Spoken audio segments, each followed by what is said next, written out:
Welcome to Race Control in Alicante, 1300 UTC, so it's the daily live. And this was the scene out on the water for leg 9 just a few hours ago. Sun Hung Kai Scallywag, they may be back in 7th place, but they are not holding on to that position. They are charging forward, desperate to close down on the leaders and finding every ounce of speed that they can. Joining me today in the studio, I've got Conrad Coleman to talk us through what is coming up next on the racecourse. And believe me, there are many more challenges to come as the North and South start to combine. But first, let's hear from navigator Libby Greenhouse on board Sun Hung Kai Scallywag about what that bumpy ride is like. This is just full throttle, max speed pretty much. We'll probably be peeling to the fro at some point and going a little bit lower and a little bit faster, but I mean, boat speed wise, we're hitting, topping out at 30, 31 knots. Obviously averaging a lot less, but those are our max speeds, probably averaging around 23, 24. And we've got quite a good bit of current with us at the moment, so we're going pretty well where we are. I mean, life on board, well, you know, it's pretty hard to sit in the nav seat when I sit there. Kind of slide off that a fair few times. But yeah, it's a bit reminiscent of the Southern Ocean, only the sea state's a lot flatter.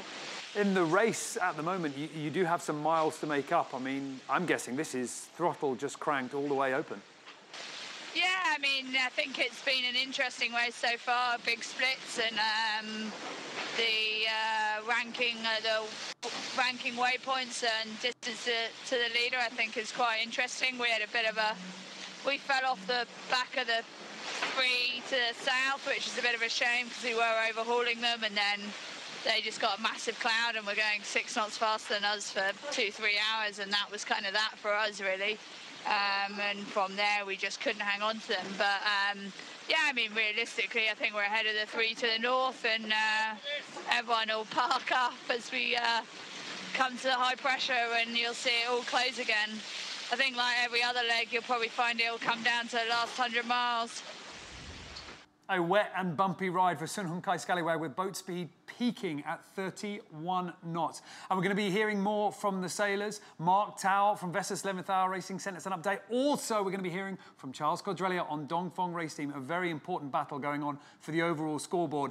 Plus, what's to come. But right now, let's have a look at where they are at the moment. The live positions right now on leg 9 of this edition of the Volvo Ocean Race. And, I mean, Conrad, this is it. North-south, I mean, we are pretty much back in line. Well, it's an incredible convergence, actually. A really different line taken by particularly Team Brunel, who are saying a lot faster and a lot lower. And so this is where they are banking their gains. It's really impressive to see this big difference across the fleet. And we saw the speeds from Sun Hung Kai Scallywag just a little while ago, but turn the tide on plastic. Take a look at this footage. This came in earlier. I mean, they're enjoying some pretty impressive speeds of their own. Well, they are, but relatively moderate conditions relative to what we just saw from Sun Hung Kai Scallywag. That they're sort of power reaching with the J1 and the J3, and then it looks like one reef in the main there. So, you know, great setup for reaching, but it's not the same conditions that Team Brunel are sailing in right now. And this is all because we are still seeing a little bit of north and south. We've got Sun Hung Kai Scallywag. We can see them absolutely blasting along. They're way to the south. The boats in the north don't quite get that reaching angle. I mean, look at this footage here from Mafre. They're the boat furthest north, and they're a little bit more sort of pressed on the wind. Well, that's right. In contrast, they've got the J2 and the J3 and a much tighter angle, and that's basically because they are slammed against the ice exclusion zone. They've got nowhere else to go. They need to sail high and do what speed they can do. Actually, I'm sorry, this is the J0 and the J3, but a much higher angle and thus slower. Well, all of this is very good news for Team Brunel because they've been able to use that angle to come down. Just behind them, Team AkzoNobel and Vestas 11th Hour Racing are locked in an incredibly tight battle. Mark Tao, co-skipper of Vestas 11th Hour Racing, sent us a quick update. Just get ready to go and watch. We're making our way north. It's getting quite a bit colder. It's obviously pretty bumpy and quite windy. It's been 25 to 30 knots. We're sort of broad reaching, converging with the guys that were the other group, Mapfre and Dongfeng, and turning the tide that we had a big split with. And, we're just trying to go real fast right now.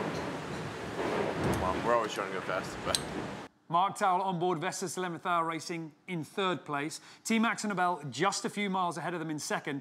And then Team Brunel. And take a look at this footage. This was just before we came on air. I mean, and they've got good wind, but crucially, as we were saying here, this is the best kind of angle for sailing here. Absolutely. This is what the Volvo 65 was designed to do. It is power reaching. Currently, they are sailing at 130 degrees true wind angle in about 35 knots of wind. Absolute dream conditions. Couple of reefs in the main, nice sail at the front, blazing. And a big relief for Bauer Becking here and all of the crew on board Team Brunel because they were locked into a little bit of a tit-for-tat with Dongfeng Race Team as to who was going to be leading. Why is that important? Well, it's a double points leg, so let's take a look at the scores. This is the predicted scores, not the overall scoreboard as it stands right now, but how it would be if the fleet finished. And just look at how close it is for 1st, 2nd, 3rd. Dongfeng Race Team, in the current position, would move up and become the new overall leader. Mafre would move down into 2nd, shared on points for Team Brunel, and only 1 point behind the Chinese team. That's an enormous jump for Team Brunel. It's incredible, but don't forget, because Team Brunel with Bauer Becking has done this before. Last edition of the race 3 years ago, they climbed up onto the podium, ended up in 2nd place, displaced Team Mafre. Can it happen again? Well, who knows, but it's an astonishing battle. Or skipper Charles Caudrelier on Dongfeng Race Team knows how much more of this leg is still to go, and also has had to come to terms with the fact that the southerly group, something he's not a part of, have been sailing well. He's leading in the north, but a little bit more work to do. Yeah, we are leading the pack, so it's good, huh? But the race is not, as you know, the race is not only between Mapfre and us. Right now, if we keep the ranking, Brunel is ahead of us, I think. So. Yeah, it would be good to come back. I think, unfortunately, the guy in the south had much more wind than we expected, and we are still on a tight angle where they can bear away.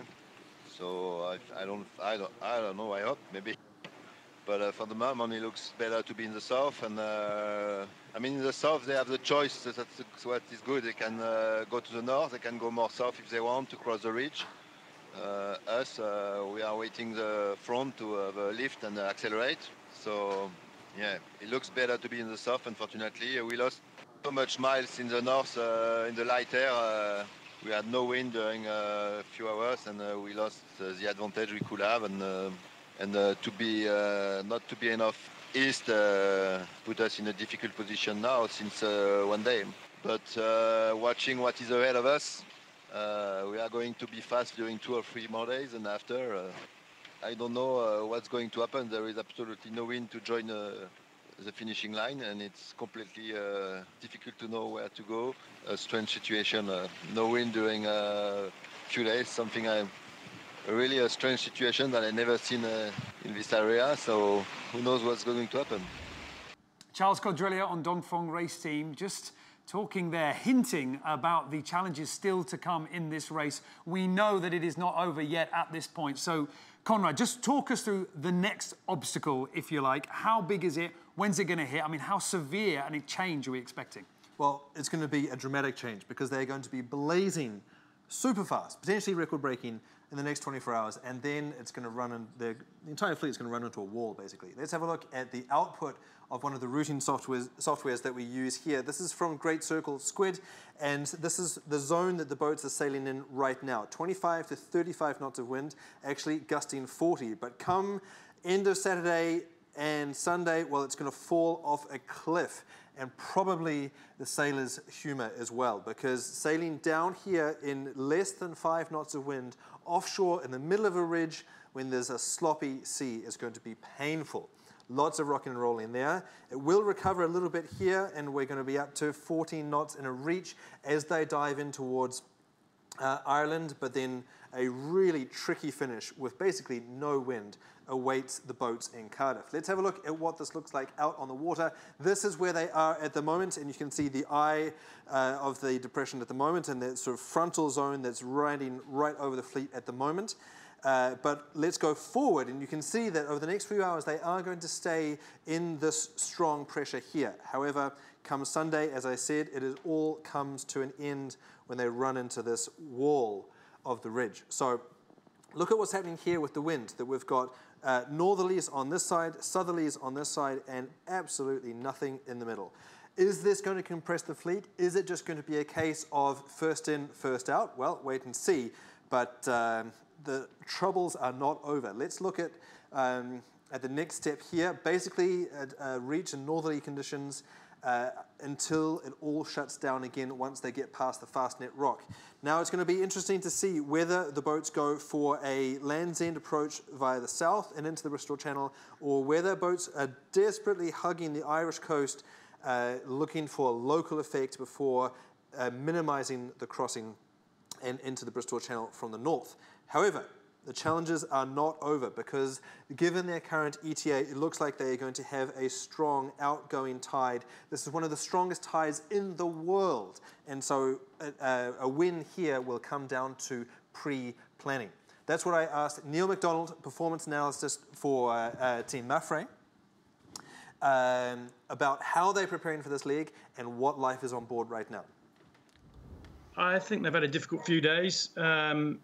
I imagine they won't be over the moon with where they are, but you know, it is what it is. They've got a long few days to come. I think the next 9 hours or so, when they're pinned up against the ice gate, will be uncomfortable. Other boats will be able to sail freer angles, and that'll give them more speed and a little more options. So yeah, the next 9 hours I think will be pretty uncomfortable for our guys.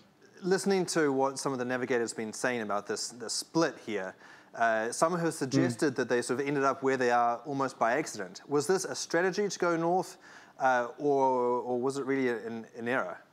I mean, I think before the start, everybody was clear that there was going to be a decision made fairly early on that first part leaving the States, and I think it's always easy in retrospect to say, well, no, it wasn't the right thing to do, but clearly at the time, you know, there were two options in the weather routing, and I think we had to keep a very close eye on Dongfeng. Not that drove the decision, but I think it would have made it swing one way or the other if it was a 50-50. So yeah, looking back, perhaps it wasn't the best thing, but you know, it isn't easy. The crystal ball doesn't always tell you the right solutions. This leg is going to be a study in contrast. There's going to be a sleigh ride over the next 48 hours, and then a wall in the ridge, followed by a tricky approach to Cardiff. Can you sort of talk us through the way that you plan for a leg like this? You've got to be ready for the unexpected, and I think the guys left knowing that this was going to be the situation. This ridge has been a feature in all the forecasts for over a week now, and we like hitting a wall. Generally speaking, you expect a compression as you come into it, but that's not always the case. It could easily be first in, first out, but it will be hard work. The sea state will be pretty unpleasant. Light winds are difficult at the best of time, but as soon as you've got the sea state that's going to be there, I think it's going to be a very tricky few days for them. Now, our guys have been looking at the finish line going into Cardiff for a long time now, the tides, the winds, and I think we're fully aware that could be where the end of this leg is going to be won or lost. So no, we've spent a lot of time on that. I hope they're well prepared. We're looking forward to a battle, and hopefully, you know, some good will come of it. What's left in the bag? You know, is the team in good shape? Are there any more sails coming online? What have you saved for the final sprint at the end? We haven't got any plan changes coming up. Our guys are in reasonable shape. It's a long, tough race, but I think this shorter sprint racing will be something we'll be very much looking forward to. So providing we're, you know, all in a situation where we're close enough to attack, then I think, or defend, however it will end up, I feel we'll be in good shape for that. We're looking forward to those last two legs. Neil McDonald from Mafre about how the team is well aware of the challenges that not only finish off this leg, but also the shorter European legs to come. But now, as you can tell, it is about our competition. We launched a competition a little while ago, and the clock is ticking. You have until 1900 UTC today, Thursday, to get your entries in, commenting on this video on Facebook or on YouTube using the hashtag BB. But what is the competition? What can you win? Well, you can win this. It appears that not all of you want to win this, but one of you will. It is a life-size cardboard cutout of Bauerbecking, as if you needed to know, the skipper of Team Brunel, signed by the iconic Volvo Ocean Race sailor himself, this being his 8th Volvo Ocean Race. How can you win it? Well, this. The question is, how many Bauer Beckings lying down end to end will Team Brunel sail on a 24-hour run? The run starts from 1900 UTC today until 1900 UTC on Friday. How many Bauer Beckings will Team Brunel sail in that time? Well, for that, you've got to know, what is a Bauer Becking? How big is it? We'll take a look at this. Bauer Becking is 1.8 meters tall, or 0.0009 nautical miles. So one of their previous runs, it was a little down. It was 270 nautical miles, but in Bauer Beckings, 277,800.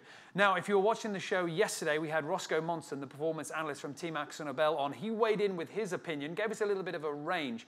He didn't think it was going to be less than 300,000 Bauer Beckings, which would be a slow run, but he didn't think it was going to be more than 600,000 Bauer Beckings. That equals the record-breaking run from Abu Dhabi Ocean Racing in the last edition of the Volvo Ocean Race. We've got Conrad Coleman today. Conrad, in a minute, I'm going to ask you for some sort of gauge on that, see if you can nudge it towards a little bit of a closer number. But first of all, let's just remind ourselves here, this team is not taking it easy at all. They are finding every way to go fast. Yeah, I'm not sure what happened, but the polars seemed down a bit just before. I saw this strange horse on deck. Yeah.